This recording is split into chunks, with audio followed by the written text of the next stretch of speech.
Manufacturing plays a vital role in our day-to-day lives and our economy. From the cars that we drive to the shoes on our feet, manufacturing has helped place it there. My favorite thing about manufacturing is the creativity that comes along with the job, right?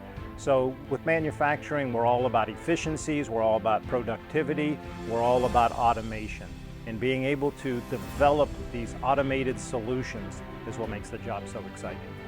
I've seen a lot of cool things over my years here, a lot of the robotic stuff, just the latest and greatest with the controls and the machine processes.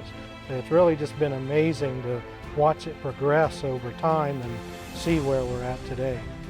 Even though I've only been in the manufacturing industry for 2 years, there's a lot of technological advancements in software that I can only imagine were not there 50, 40 years ago. What I like about manufacturing is it is fast-paced, it changes every day, you learn all kinds of different things. The bit of advice that I would offer somebody looking to enter into the manufacturing industry is just to try it. You never know if you're going to like it or not, and that's kind of how I found my way through my career. If you have an interest in the latest and greatest technology, watching things continue to evolve, manufacturing is a perfect field to jump into and to see that.